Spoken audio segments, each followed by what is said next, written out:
Gavin here, Death Toll Racing. Look what we got today. The King shocks, coilovers. We got 2 boxes. I just put one up here. So anyway, let's open them up and play with them.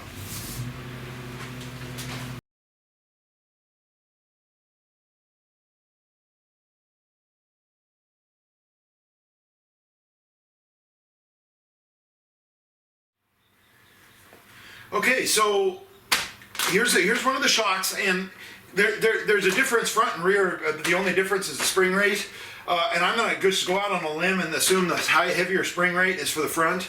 I think that's a pretty safe bet, but I will email him and just to verify that's what he had in mind. He chose the spring rates for this thing, but I'm sure that's what he had in mind is the 200 on the front. So. One thing that as I'm looking at this thing, the only thing that I don't know, and I just tore the boxes apart looking, but the front has these rubber inserts, and the bottom doesn't, and I don't know why that would be. And so I assumed they maybe were in the packaging somewhere, but I can't find them. So I don't know if we just got shorted them or what.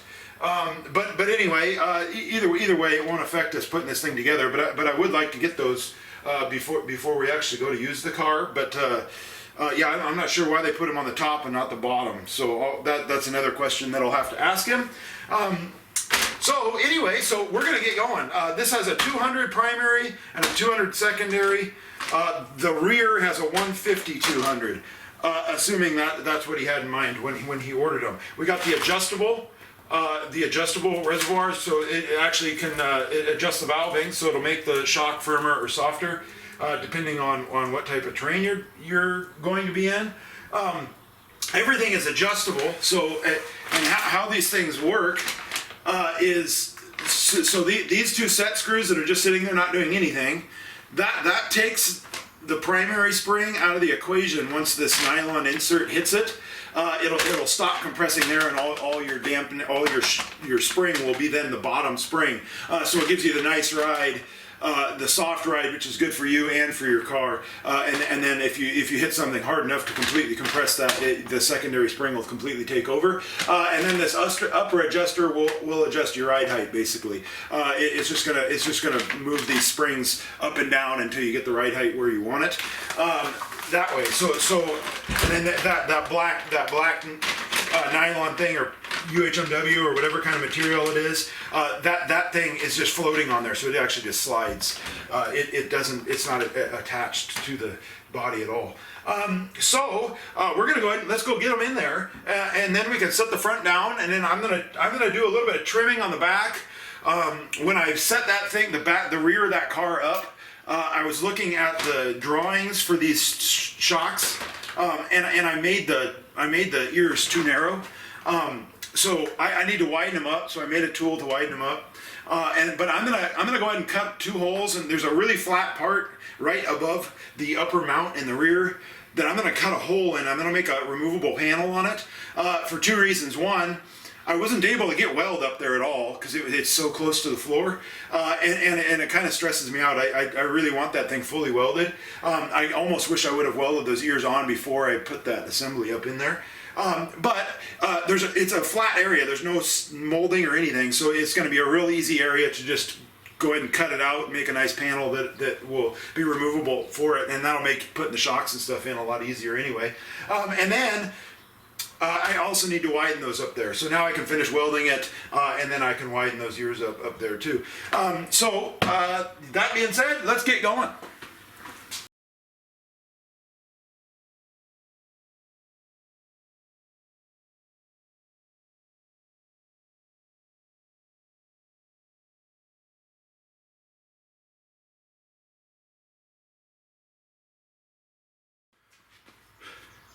So that didn't work because I made my ears too heavy duty, and there's too much thickness at the base. So in normal fashion for me, I always try to build everything way heavier duty than it needs to be, and it totally screwed me over on this one. So now I have to modify those ears. It physically doesn't fit here.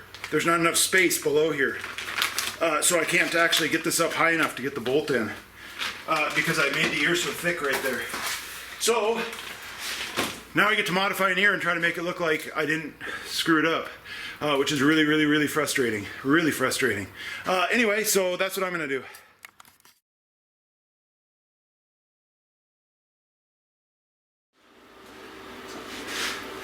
Okay, fail number 2. So I got it so it fits, but now I need to clearance it up so it's gonna end up looking more like a teardrop so that I can get the angle.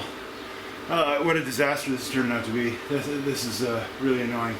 I don't know why they designed those things so stubby like that. That makes it really hard to do that. I mean, the bottom has a lot more space than the top. The top is like really, really cramped. You know, which is fine, I guess, in its typical situation. Just makes it hard for doing stuff like this. So now I have to, I cut it straight and I beveled it so it would clear the bevel, but it needs to actually come up on the inside now. So I'm gonna have to trim that. So we'll see. Here we go. Okay, so I got it trimmed and I got it so it fits. So, you know, it still needs to be cleaned up so it looks a little better, but it works for now. So I got the wheels and tires on. We'll set it down and make sure everything's still good on it. All right, now on to the back. So I said I needed to grind those wider. So what I did is I made a bushing that the shaft of a die grinder will fit through. And then I'm just using a sanding pad on the die grinder while it's holding it nice and straight there. And I just keep measuring the width until I get it right. And I'll just get them, you know, just over inch and a half so that I can get those things in there easily. And here we go. I'm bolting them in now. I did have to do a little bit of beveling to the ears on it, but not too bad. Nothing like I had to do on the front. The front I had to do a lot of modifications to. But I got them in there, and now we'll get the car down on the ground. All right, there it is. It's down on the ground now, and now I'm going to pull it out. Use the opportunity that it rolls now to pull the thing out and blow all the dirt out of it. The thing is just packed full of dirt in the frame rail and stuff, and every time I touch anything, make any vibration, it just rains dirt. So I'm going to pull it out and just use a big air wand and blow the thing out as good as I can and blow the top of the car off. It's about brown up there at this point. So I'm just going to kind of use this opportunity to blow it out before we pull it back in and blow the car apart again. Really good day when your project's finally standing on its own. Super excited about that. It's gonna be real cool when it's walking and running on its own too. So where are we at now? Now that it's all assembled and it has suspension, really soft suspension, it's gonna be, oh man, it's gonna be fun to do a shakedown on. I'm really excited. Where we're at, I gotta take it all apart. Take it all the way apart. We're gonna clean everything up, paint everything, put it back together the right way. So that's kind of my next project.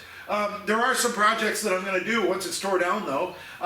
We'll tear it all down, we'll build the doghouse. I'm not going to do teardown videos. It takes, I don't know if anyone realized how much time it takes to actually video doing stuff like this. About twice as much time as you think it would.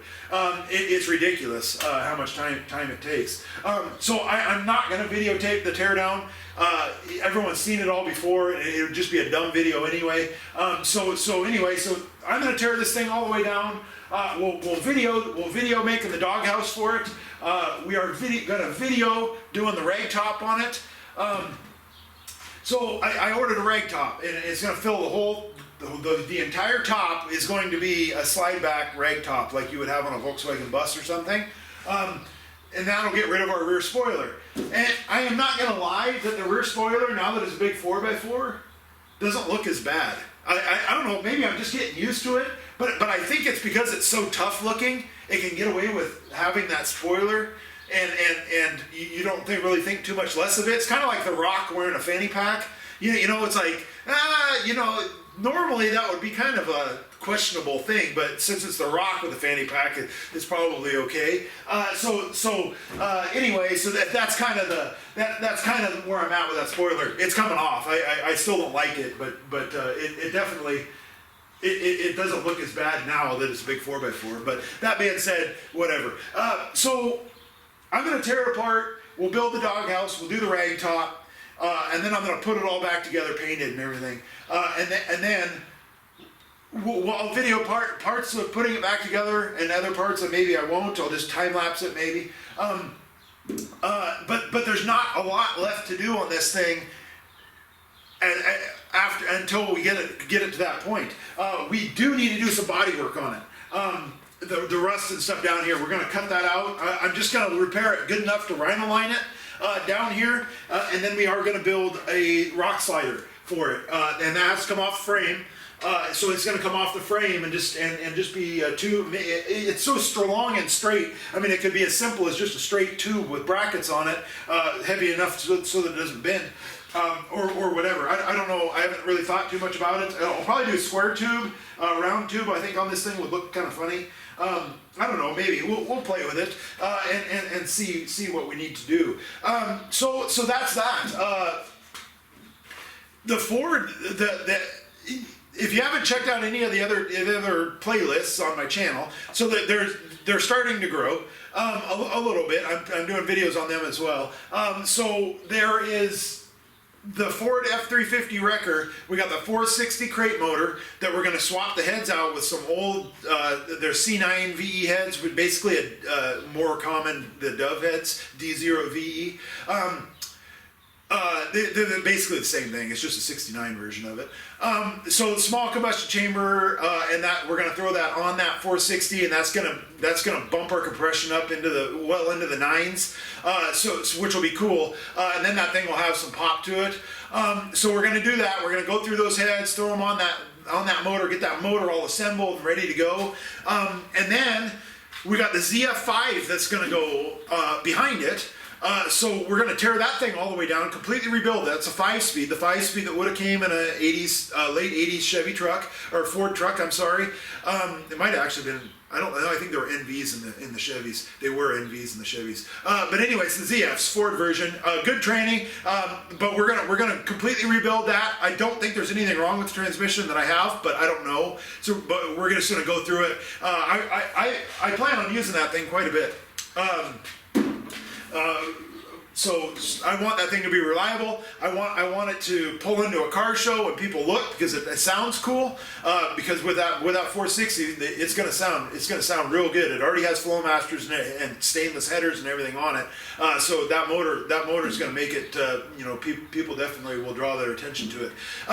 So anyway, so that project's coming up. I got another one that'll be coming out real soon. It's already filmed. I made a teardown table / parts washer table. So it has valves on it, so you go into waste bucket, or you can go into recirculating the mineral spirits.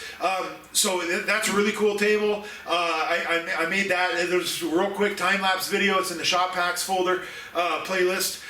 So that one's real cool. Yeah. So anyway, stay tuned. Check out the channel. Check out my other playlists. Share, subscribe, do whatever. I really need to get viewership up going on this thing. Right now, it is just terrible, and I don't know if you're watching this and it's new. I mean, if it's older and you're watching it, maybe things have changed, hopefully. But yeah, it is not catching on nearly as fast as I was hoping. And I know it's just in the algorithms and stuff, but anything we can do to help, subscribe, share, whatever, and get this channel going. So I'm encouraged to keep doing these, because it is a lot of work to do this video editing and stuff. It's a lot of work. So anyway, thanks for watching. Stay tuned. I think the next episode, other than that parts washer tank, that'll be next. Will be the doghouse on this, and next time you see this car, it's probably going to be just a body again sitting here. No more wheels, tires, or axles or anything under it. So anyway, stay tuned. Thanks for watching. We'll see you next time.